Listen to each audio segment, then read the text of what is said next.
Добрый день, дорогие друзья! Сегодня мы продолжаем наш курс лекций для посольства Музея современного искусства «Заман». Меня зовут Шамиль Шаев, я куратор лектория.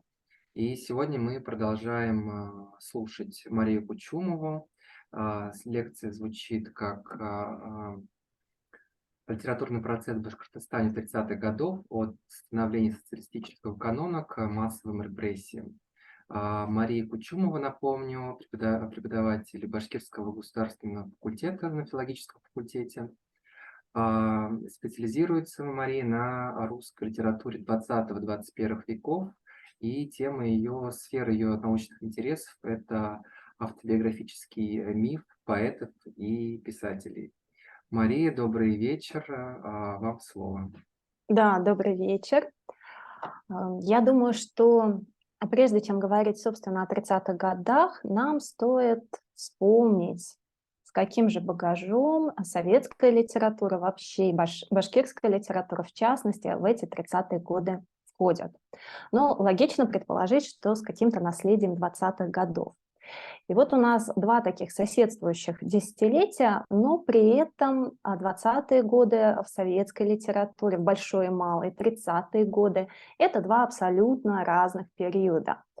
С одной стороны, в 20-е годы еще наблюдается разнообразие стилей, мы помним это по большой литературе, мы помним, что наряду с пролетарской литературой у нас существует литература еще Серебряного века, да, продолжает свое существование. Также у нас наблюдается большое количество объединений. С другой стороны, за несколько месяцев до Октябрьской революции начинается сознательная работа по формированию новой культуры. И вот здесь стоит вспомнить о такой большой организации, как Пролеткульт, в составе которой было около 100 организаций. При этом Пролеткульт и эти организации регулярно выпускали журналы, которые то открывались, то достаточно быстро заканчивали свое существование. В октябре 2020 года прошел первый Всероссийский съезд пролеткультов, и здесь было сказано о том, что основная задача культуры – формировать новую реальность, конструировать новую реальность через художественные произведения. И когда говорят о пролеткульте, обычно вспоминают о самой радикальной идее, которая заключалась в том, что каждое художественное произведение выражает идеи только одного социального класса. И если продолжить эту мысль, то можно прийти к таким выводам, что следует запретить литературу, запретить культуру, которая принадлежит помещичьему классу, которая принадлежит аристократическим классам. Но нужно отметить, что идея эта звучала часто, но она никогда не была официальной позицией пролеткульта. И в целом, как официальную позицию, обычно пролеткультовцы озвучивали мысль об универсальности культуры. Но при этом пролеткульт настаивал на независимости от власти, и вот здесь, естественно, назревал с властью конфликт. И 1 декабря 2020 года вышло письмо ЦК партии, оно было опубликовано в газете «Правда», письмо с критикой организации. И таким образом, хотя формально пролеткульт существовал до 1932 года, но прежнего значения у него уже не было, и постепенно от пролеткульта отпочковывается организация, которая будет названа ВАП. ВАП – это Всероссийская ассоциация пролетарских писателей. И постепенно начинают формироваться другие ассоциации пролетарских писателей. Мы можем вспомнить МАП в 1922 году, Московская ассоциация пролетарских писателей. А после 1925 года появляется РАП, Российская ассоциация пролетарских писателей, самая влиятельная ассоциация в литературе. И все эти ассоциации пролетарских писателей, конечно, в большей степени преследовали борьбу за власть, чем занимались, собственно, литературными вопросами. Так, например, они активно обсуждали вопрос, как же можно усилить классовую борьбу в литературе и так далее. И именно под влиянием Российской ассоциации пролетарских писателей в 1928 году в Башкирии появляется Башкирская ассоциация пролетарских писателей, которую возглавляет Булат Ашимгул. Кто входит в президиум этой ассоциации? Назову только те имена, которые у нас с вами и сегодня на слуху. Это Сагит Агиш, это Дауд Юлтей, это Губай Давлетшин. И вот здесь, конечно, очень интересные процессы происходят в литературе, потому что, посмотрите, мы уже говорили о рубежности 20-30-х годов в большой литературе советской, то же самое наблюдается и в национальных литературах. Если литература 20-х годов башкирская была в основном ориентирована в прошлое и постоянно возвращалась к вопросу, к такому сопоставлению, как было и как стало, то в 30-е годы уже возникает необходимость осмыслить настоящее. И задача литературы 30-х годов в первую очередь заключается в том, чтобы отобразить современность. Но какая современность в 30-е годы, мы с вами помним. Это индустриализация, это коллективизация и это продолжающаяся культурная революция. Следующие этапы, следующие ступени. Соответственно, достаточно большая часть произведений оказывается посвященной вопросам коллективизации, вопросам индустриализации. Но при этом это заметно и в Башкирской ассоциации пролетарских писателей, и в целом в большой литературе, что наблюдается дефицит людей с такими профессиональными писательскими компетенциями. Почему? Потому что критерий отбора в РАП в первую очередь это социальное происхождение. То есть для того, чтобы состоять в ассоциации пролетарских писателей, в профессиональной ассоциации, нужно обязательно по происхождению быть пролетарием. Но понятно, что не обязательно пролетарии были должным образом к этой писательской деятельности готовы. И таким образом литература становится зеркалом производства со всеми вытекающими последствиями.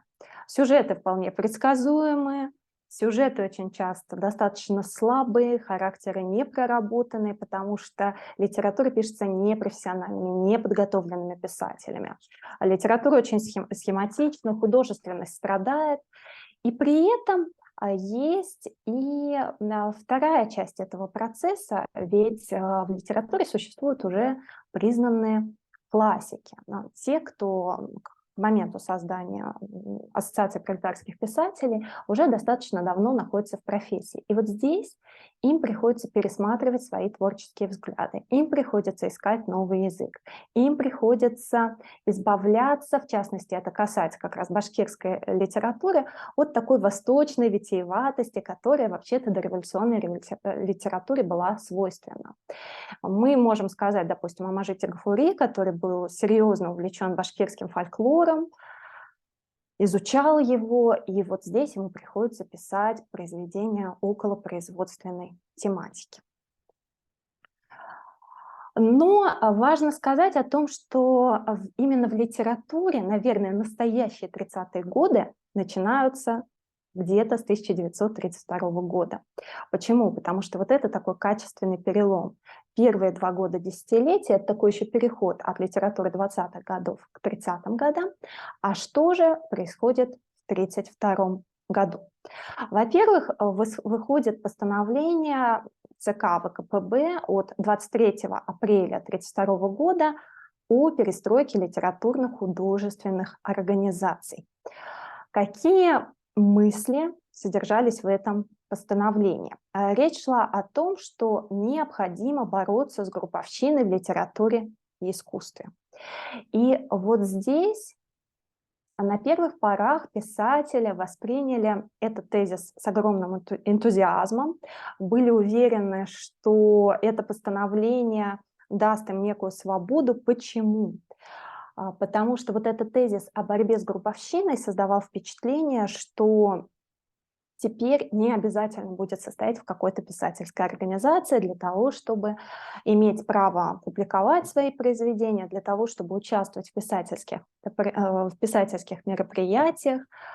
Но в действительности в этом постановлении, конечно, шла речь о ликвидации РАП, Российской ассоциации пролетарских писателей, но основная мысль была такой: нужно объединить всех писателей, которые поддерживают советскую власть.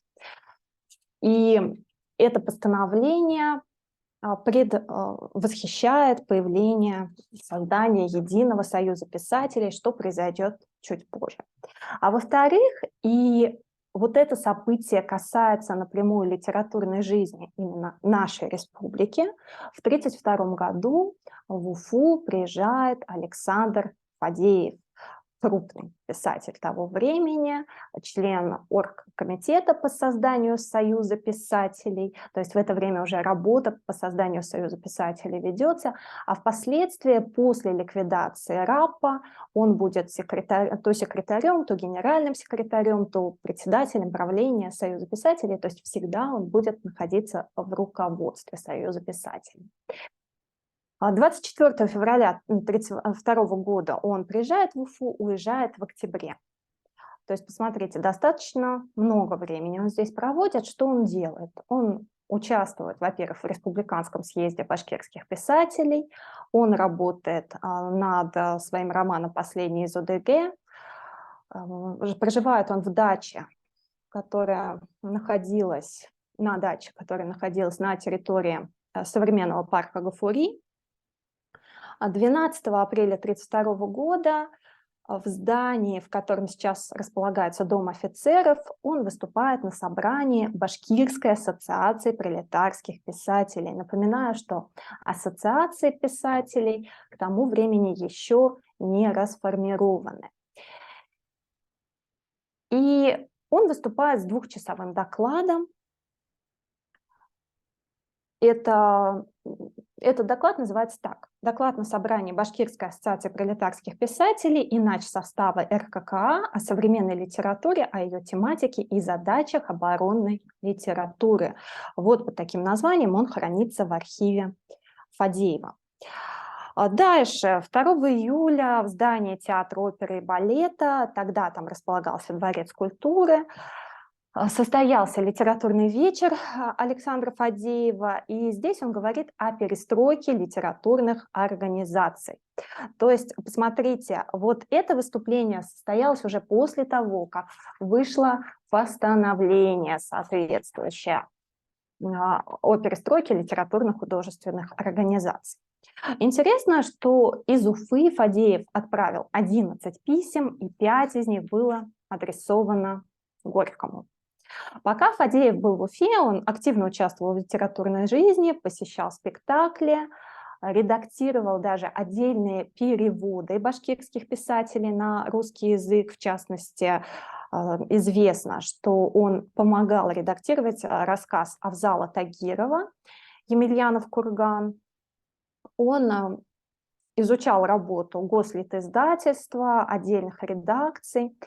И как раз в переписке с Горьким он делится своими наблюдениями. Так, в письме от 14 марта 1932 года он делится впечатлениями от спектакля, который назывался вполне предсказуемо для того времени «Завод», спектакль по пьесе Авзала Тагирова. И Александр Фадеев обращает внимание как на плюсы, так и на минусы. Например, в качестве слабых мест он отмечает, что сюжет очень упрощен, очень схематичен. Но при этом он говорит о том, что спектакль весело смотреть, и отдельно замечает, что башкирскому зрителю нравится, башкирскому зрителю интересно. Значит, наверняка скоро появятся более интересные писатели, чем Авзал Тагиров в такой заинтересованной среде. Кроме того, известно письмо, которое Фадеев пишет Горькому, и в котором он просит принять Горького у себя Авзала Тагирова. И вот эта встреча с башкирским писателем действительно состоялась 29 июня 1932 года. Максим Горький спрашивал Тагирова о жизни в Башкирии, о культуре, об экономике, об образовании. А Тагиров, в свою очередь, просил издать произведения писателей, башкирских писателей на русском языке. И вот здесь чуть-чуть забежим вперед и скажем о том, что в мае 1935 года состоится еще одна встреча, на которой Горький уже перед Тагировым поставит задачу издать самые важные произведения башкирской литературы к 20-летию октября. И в архиве Горького есть еще несколько писем и телеграмм Тагирова. В 1934 году будет организован Союз писателей БССР. То есть как только он появится, как только эта организация будет сформирована на уровне всей страны, также появится и региональное отделение. Председателем башкирского отделения Союза писателей станет тот самый Авзал Тагиров, который уже себя проявил. И 16 февраля 1934 года начнет работу Первый республиканский съезд писателей. Кто здесь выступал? Выступал Тухват Янаби с отчетом о состоянии башкирской литературы и о работе оргкомитета Союза советских писателей Башкирии. Выступал Шакариддинов с докладом башкирской литературы за 15 лет. Выступал Сагит Агиш с докладом о детской литературе. Выступал Габдулла Амантай с докладом о башкирской критике. И самое важное, что на этом съезде писателей Башкирии были выбраны делегаты на всесоюзный съезд. Назову самые известные нам имена. Это Хадия Давлетшина, это Авзал Тагир, он же Авзал Тагиров, это Габдулла Амантай и это Шагабеддин Шагар, он же Шагариддинов. И на всесоюзном съезде уже собрались представители 52 национальных литератур. Горький скажет о том, что эта литература разноплеменная, разноязычная, составляет части одного целого. И Шагабеддин Шагар выступит с докладом, с чем мы идем к съезду, а вот Габдулла Амантай расскажет о принципах определения национальной литературы. И хочу сказать о том, какие факторы с точки зрения Амантая важны для определения специфики произведений национальной литературы. В первую очередь он обращает внимание на экономическое, социально-политическое положение, на уровень развития культуры нации. Во вторую очередь для него важна национальная принадлежность и важно национальное самосознание писателя. В третью очередь он обращает внимание на язык художественного произведения и характер языка. И в четвертую очередь на тематику и идейную направленность. Какие же задачи ставил перед собой этот большой всесоюзный съезд писателей? Ну, во-первых, главная задача была определена еще за 2 года до этого съезда, и мы уже ее упоминали. Это задача покончить с групповщиной и создать единую систему, в которой государство могло контролировать литературу, контролировать работу писателей. Каким образом? Ну, во-первых, через членство, потому что в Советском Союзе не было, например, Министерства печати. Соответственно, Союз писателей буквально выполнял эту функцию, которую сейчас мы могли бы передать какому-то министерству. И поэтому через членство распределялись и какие-то социальные блага, не только члены Союза писателей могли отправляться в командировки, только члены Союза писателей могли получать заказы. И, конечно, с одной стороны, создается впечатление, что государство покупало писателей, потому что писатели оказывались без выбора. А с другой стороны, вне Союза они не могли заниматься профессиональной писательской деятельностью. Вторая задача, которая была заявлена на этом съезде, это разработка нового метода, и мы прекрасно знаем этот новый художественный метод, потому что 70 лет мы с ним жили. Это, конечно же, социалистический реализм. И Максим Горький, который был главным докладчиком на этом съезде и первым председателем Союза писателей, так определяет соцреализм. Он говорит: социалистический реализм утверждает бытие как деяние, как творчество, цель которого непрерывное развитие ценнейших индивидуальных способностей человека ради победы его над силами природы, ради его здоровья и долголетия, ради великого счастья жить на земле. И в уставе Союза писателей социалистический реализм значится как основной метод литературы, искусства и критики. И задача, которая ставится перед соцреализмом — воспитание трудящихся в духе социализма. То есть буквально метод должен формировать идеал общества, идеал человека. И вот здесь следует сделать такое небольшое отступление. Дело в том, что социалистический реализм, в отличие от всех других методов, вводится революционно, а не эволюционно. Посмотрите, если обратиться к истории литературы, допустим, к истории русской литературы, то у нас литературный процесс определяется сменой господствующих направлений.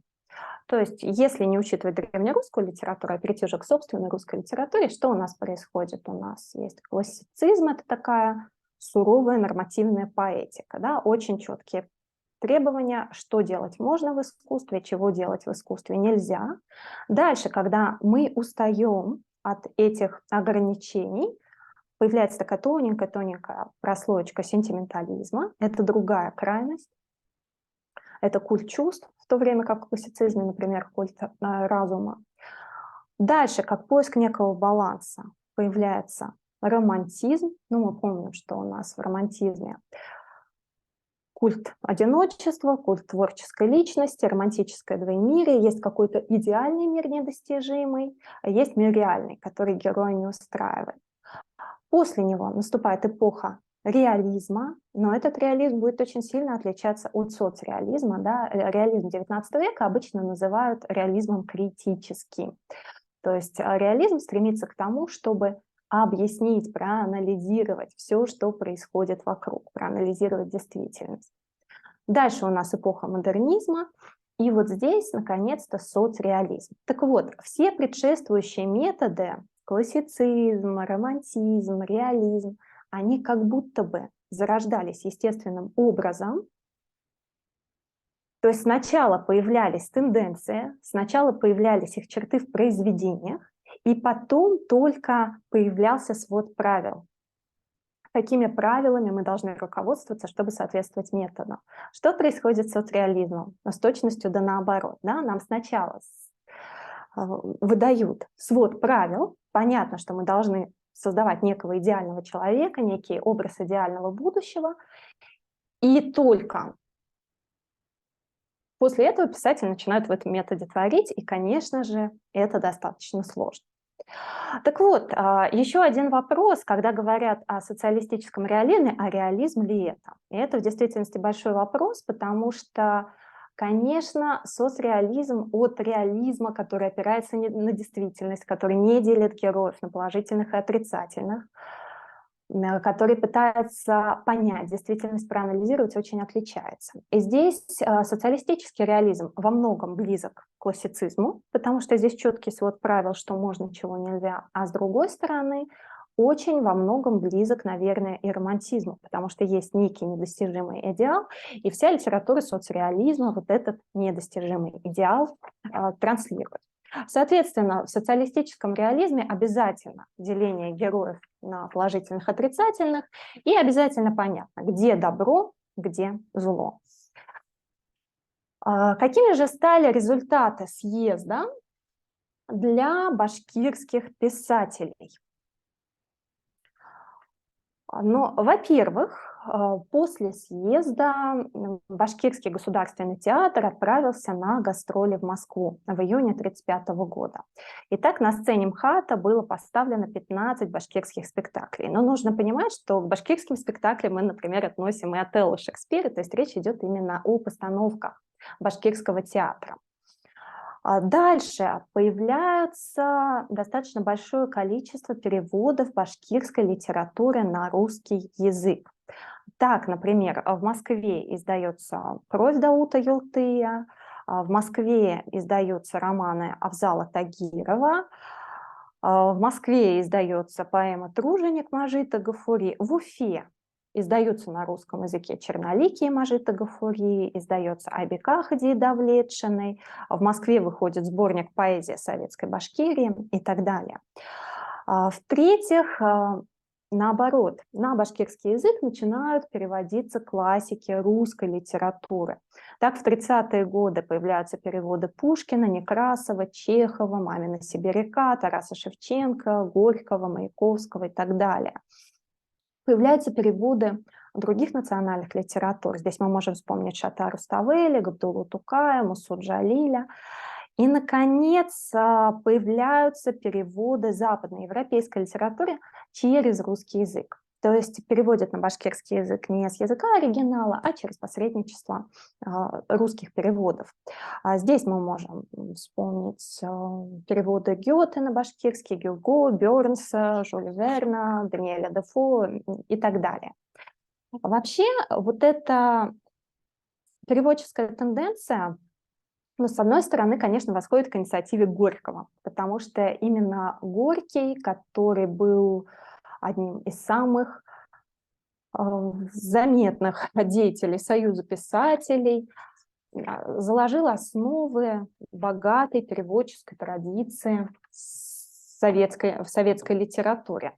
С другой стороны, мы помним, что с 1937 по 1939 год наблюдается переход башкирской письменности с латиницы на кириллицу, и, соответственно, благодаря этому происходит сближение и с русской литературой, и с мировой классикой, потому что, конечно же, мировая литература все-таки намного-намного чаще переводилась на русский язык, чем на башкирский язык.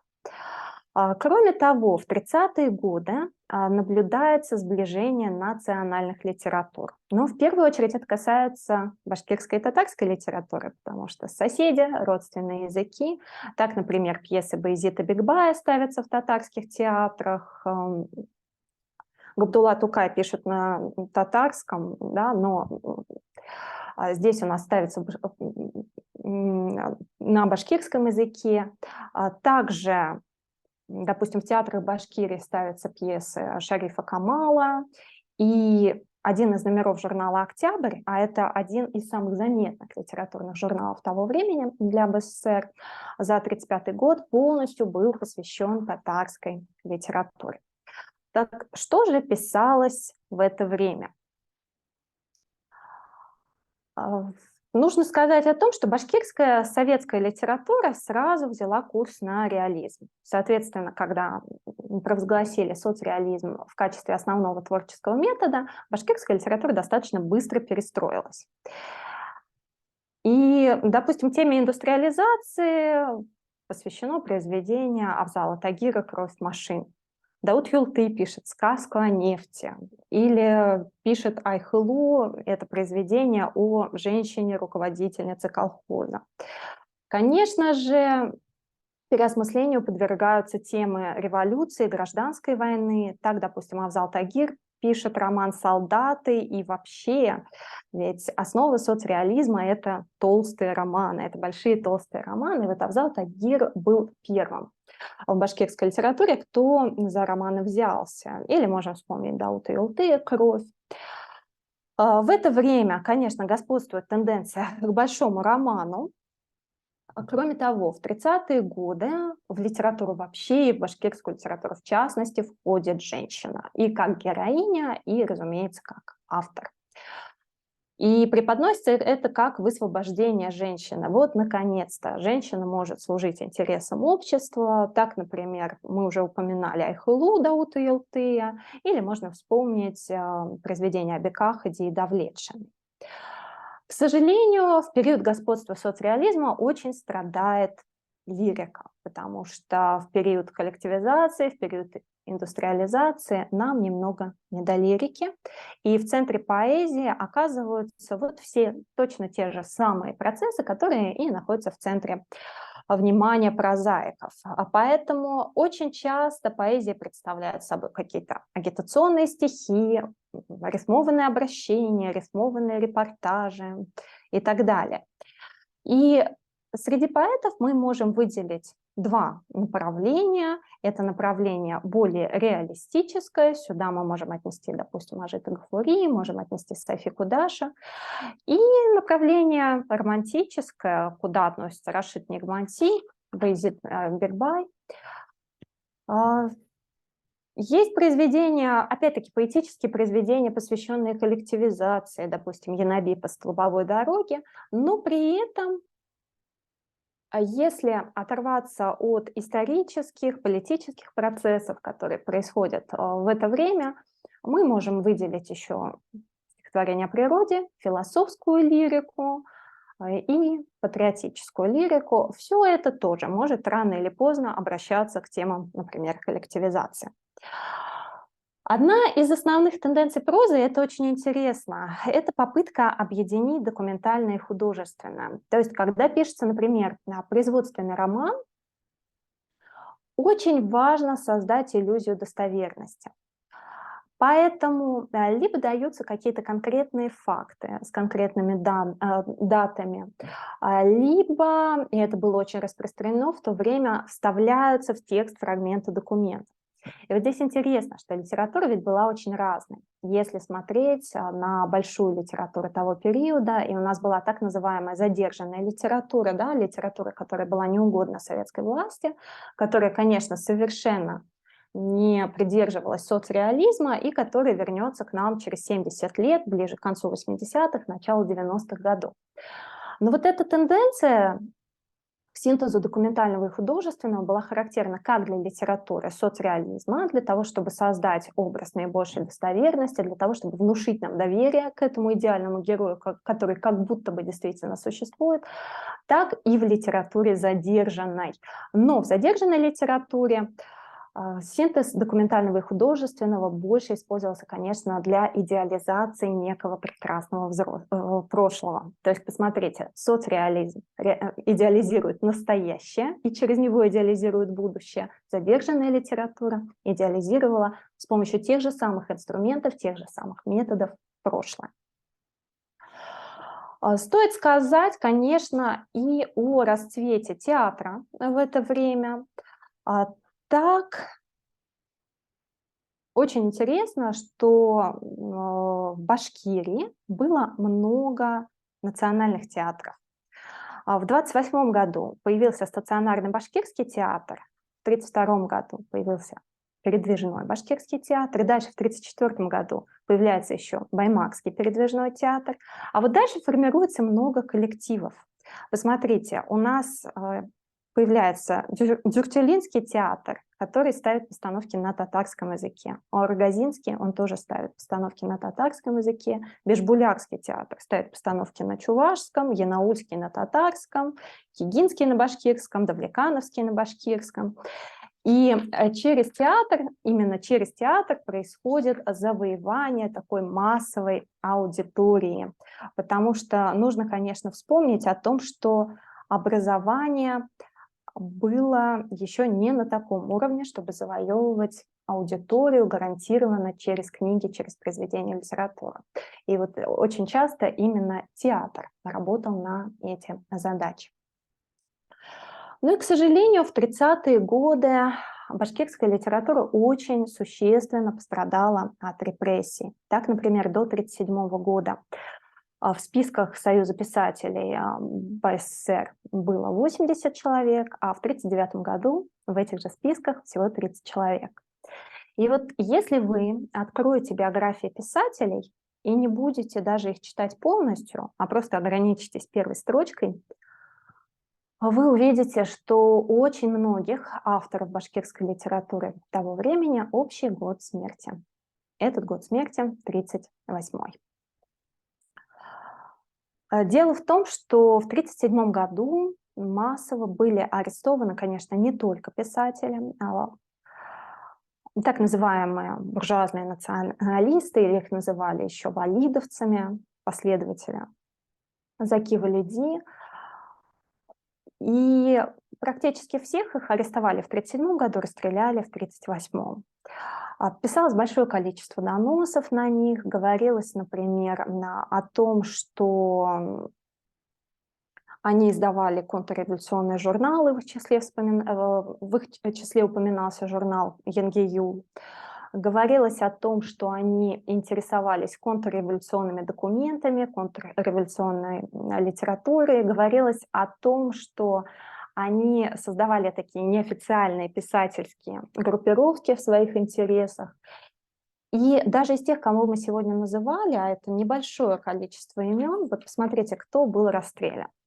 Авзал Тагиров, арестован в 1937, расстрелян в 1938 году. Булат Ишимгулов, также расстрелян в 1938 году. Губай Давлетшин, и будем говорить о том, что пострадает еще его жена, арестован в 1937 году, расстрелян в 1938. Дауд Юлтый, точно так же. Арест 1937 год, расстрел 1938 год. Губдулла Амантай, арест 1937, расстрел 1938. Тухват Янаби, арест 1937, расстрел 1938 год.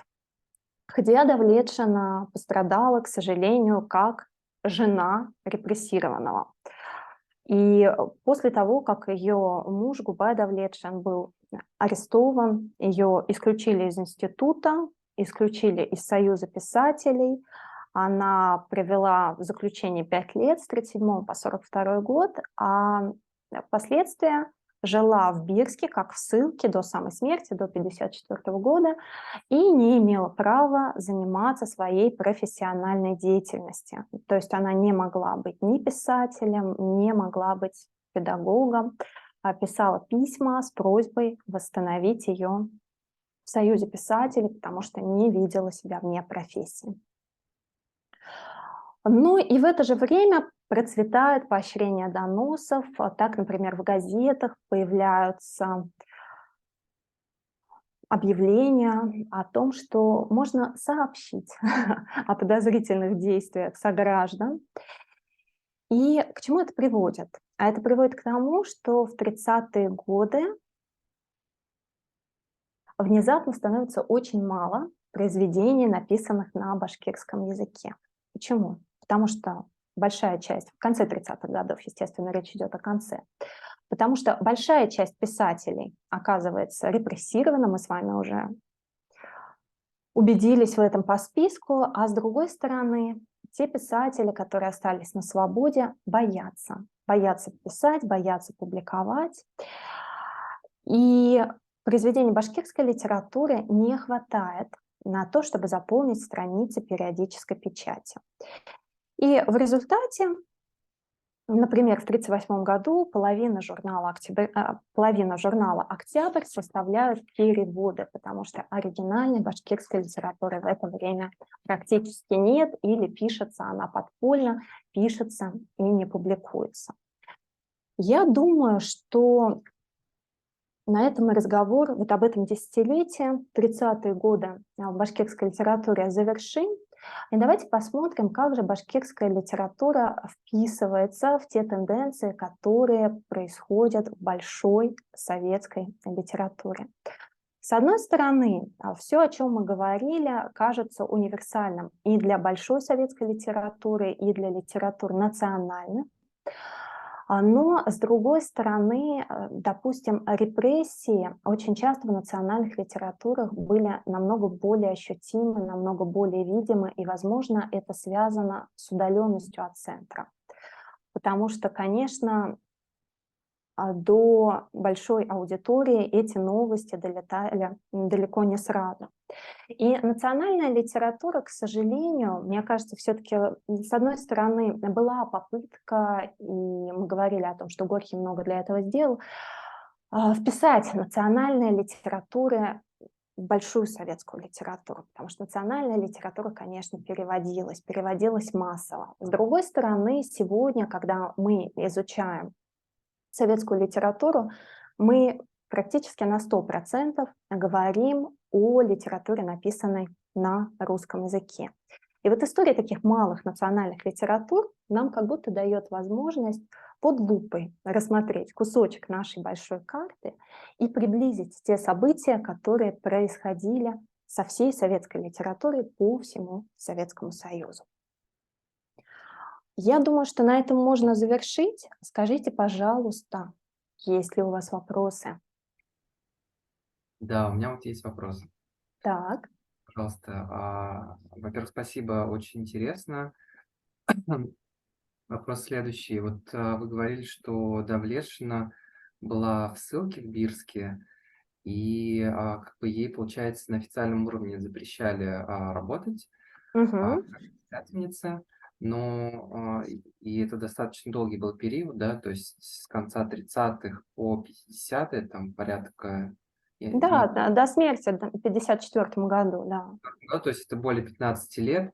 Что-нибудь она делала все-таки, хотя бы там в стол, чтобы, допустим... Да, да, конечно, роман Регис, ее великий роман, конечно же, именно в это время она пишет, и она переписывается, например, с Фадеевым, потому что она пытается этот роман при жизни опубликовать, она пытается его при жизни пристроить. То есть запрет-то, конечно, не касался напрямую писательской деятельности, вот такой неофициальной, писать она могла, она публиковаться не могла и участвовать в писательских мероприятиях. При этом, посмотрите, ведь допустим, она участвовала и во Всесоюзном съезде писателей, и в съезде писателей в Минске еще в 1936 году, да, а в 1937 году она репрессирует ее мужа и ее вычеркивают из профессии. То есть контраст был, конечно, слишком заметным, потому что она была одним из самых видных авторов в башкирской литературе. То есть основной вот, то есть эти произведения были уже опубликованы потом Да, посмертно. да, да. А через какой период? Я сейчас боюсь соврать, но, если не ошибаюсь, где-то 70-е годы это были. Я думаю, что после лекции можно будет проверить. Хорошо. А какая вообще вот, то есть вы говорите, было порядка 80 писателей, вот состояли в Союзе. А, Мне интересно, какая вот какое произведение вы посоветуете почитать вот, с художественной точки зрения? Потому что, мне кажется, там было очень много произведений, которые вот такие были поточные, да, которые такие были написаны, созданы скорее для какого-то, для какой-то галочки, может быть, да, потому что Союз, как вы изначально сказали, работал скорее там для как бы там люди для, с точки зрения власти, Да, да? работала на политические задачи, Да-да. да, какие-то. Но я бы, конечно, посоветовала читать Мажита Гафури, но все-таки, вот, допустим, если взять «Черноликих», это 27-й год. То есть это Мгм. произведение, которое написано чуть раньше, но его точно нужно читать. М. А, а ценность литературы соцреализма, вы знаете, вот она до сих пор для меня не всегда очевидна. Я смотрю на большую литературу, на советскую литературу, и очень часто боюсь давать оценку произведениям соцреализма, потому что все-таки, конечно, в художественном плане они много теряют за счет ограничения метода, потому что слишком уж много ограничений накладывает соцреализм. Значит, Гафури «Черноликие», да? Да, Мария, да, да. сказать спасибо большое. Действительно очень интересно. И первая лекция. Я уже сегодня свои впечатления рассказала, Шамиль. Вот. И спасибо за эту лекцию. И действительно интересно узнать про литературный процесс в прошлом.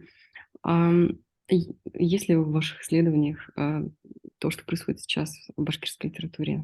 О, Интересно сделать лекцию. вы знаете, я думаю, что, конечно, о том, что происходит сейчас в башкирской литературе, лучше поговорить, допустим, со Светланой Чураевой, редактором отдела прозы «Бельских просторов».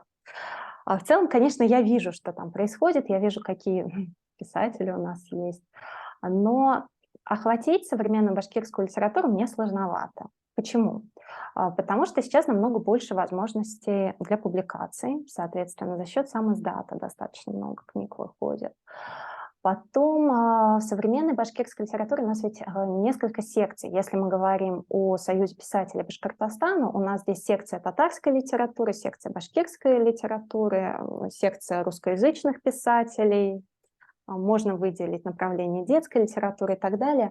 То есть здесь, конечно, важно определиться с понятиями, что мы называем башкирской литературой. Это литература, обязательно написанная на башкирском языке, или литература, которая пишется вот на этой территории, или авторы должны иметь какое-то отношение к Башкортостану.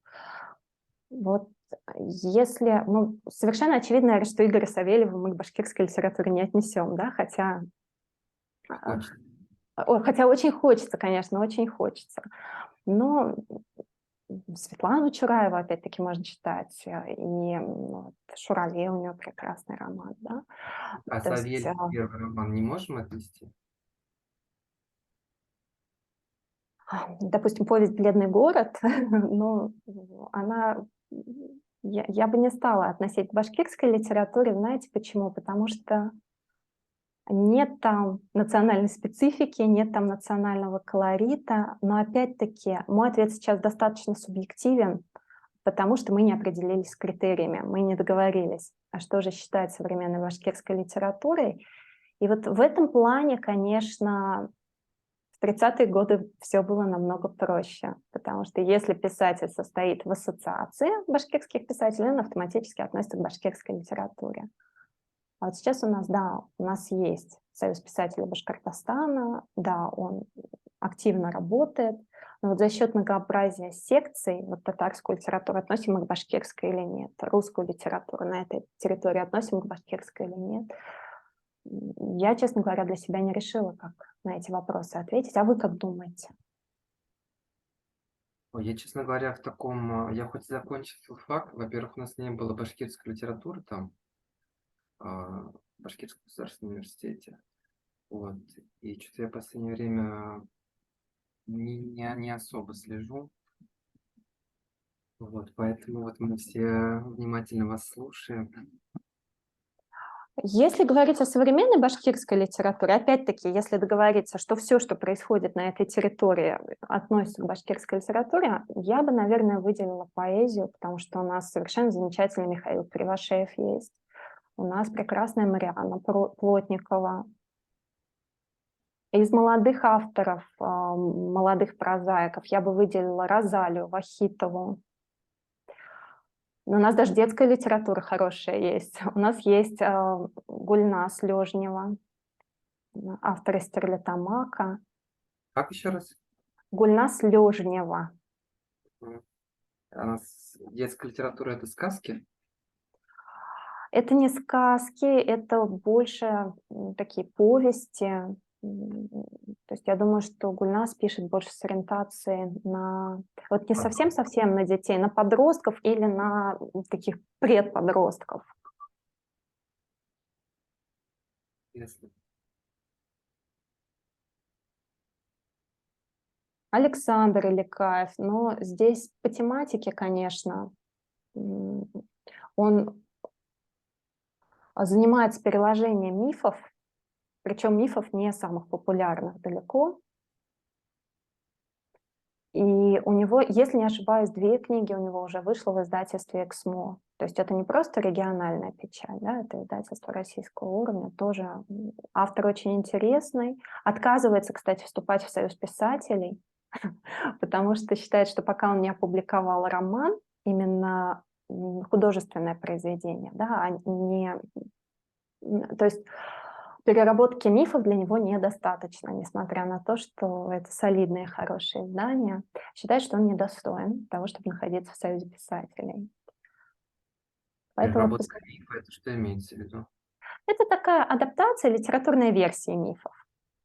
Смотрите, вот как, допустим, русские народные сказки собирал Афанасьев, да, и потом в каком-то таком удобном для чтения варианте передавал читателю. Тем же самым занимается Александр Иликаев.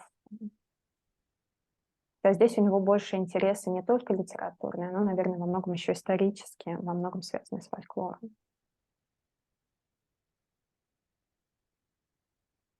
Так, ну у меня вопросы. Все. Динара еще? Ну, мне интересно про поэзию узнать, про нашу местную поэзию. Про поэзию. Так, ну что вам рассказать про поэзию? Я с удовольствием расскажу.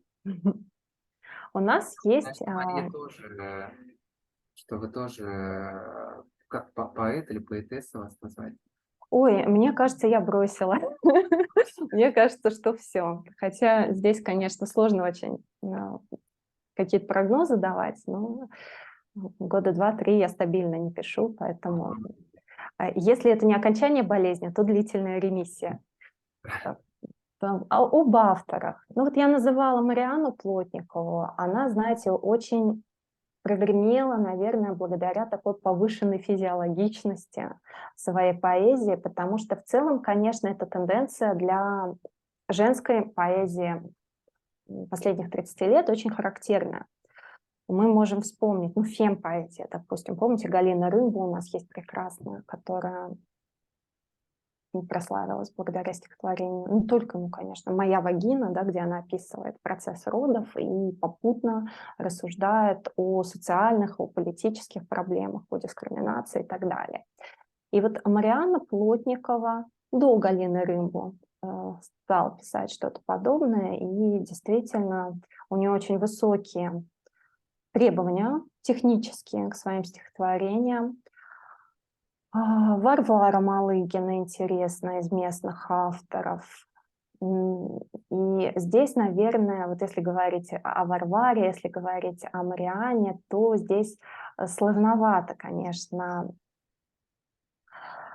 не смотреть сквозь призму стереотипа о женской поэзии, о женской литературе, потому что это такой важный очень вопрос, в последние которые поднимаются, ну, наверное, с 80-х годов 20 века на полном серьезе. Считать ли женскую литературу литературой, предъявлять ли к ней те же самые требования, что к литературе вообще, или вынести в какую-то отдельную категорию. Михаил Кривошеев, он биолог, но при этом он пишет очень серьезные стихи, серьезные не в плане тяжеловесности какой-то, да, а в плане такого ответственного очень подхода к творчеству. Вот Марианна и Михаил, они, конечно, мои прям любимчики в уфимской литературе. Так можно выделить Эвелину Бронникову. Это молодая достаточно поэтесса. Я боюсь ошибиться, мне кажется, ей года 24 где-то. Пишет очень много, и стихотворения длинные, и в целом она как будто бы не останавливаясь работает. И здесь, конечно, налицо все тенденции современной поэзии, вот это нагромождение слов, часто отсутствие знаков препинания и так далее. Я подумаю, кого еще вам посоветовать, потому что авторов интересных много, но вот когда начинаешь говорить о ком-то одном, сразу мысль за ним уходит, и очень сложно оторваться и переключиться на других авторов. Но если вас интересует, есть ли современная литературная жизнь в нашей республике, да, она есть. Да, она есть, во многом благодаря Союзу писателей. То есть посмотрите, вот организация, которая уже почти 100 лет, да, если начать считать с РАПа, ВАПа и так далее, до сих пор существует. Достаточно много мероприятий проводят для молодых писателей, выездные мероприятия в том числе в этом году, в прошлом году.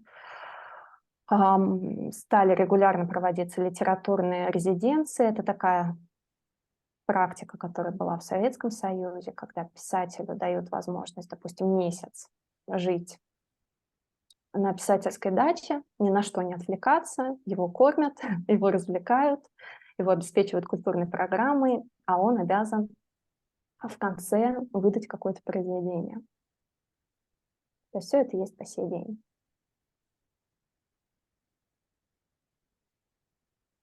Союз художников, но есть какое-то вот такое немного как это деликатнее сказать, просто если сравнивать с союзом художников, то, допустим, современное искусство не очень воспринимает этот союз художников. Да, Скажем так. кстати, да, да.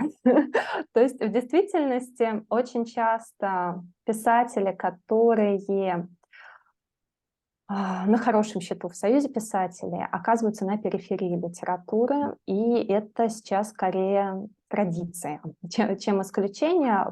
Почему? Мне кажется, в силу консерватизма, потому что Союз писателей, конечно, предъявляет к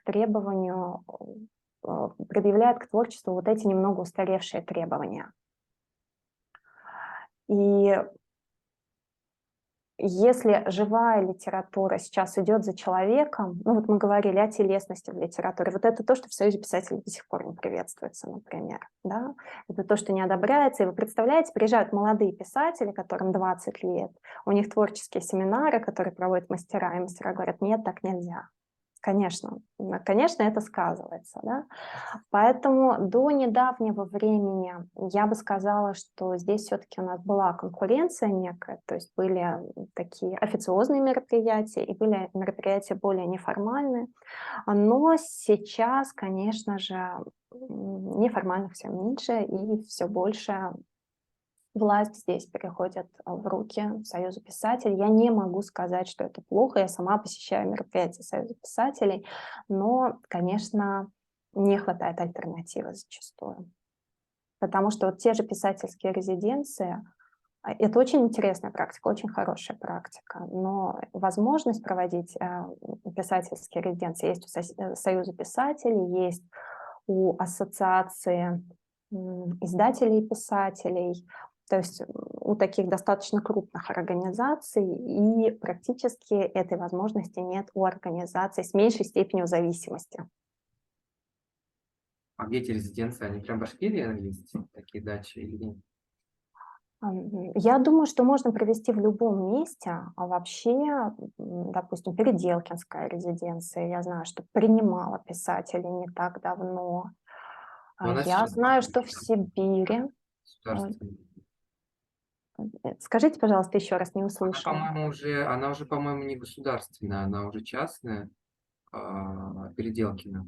Да, да, но здесь всегда есть возможность договориться. Я думаю, что все равно эти писательские организации поддерживают отношения. Я знаю, что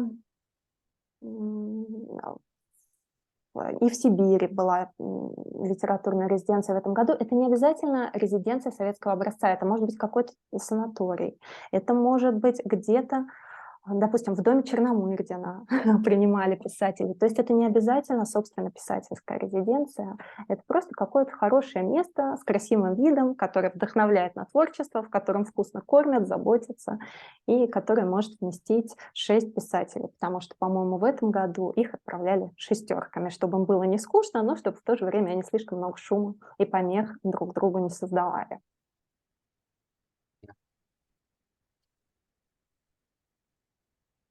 Так, еще вопросы есть? Только благодарности. Спасибо еще раз за лекцию. Да, спасибо вам. Мария, спасибо большое.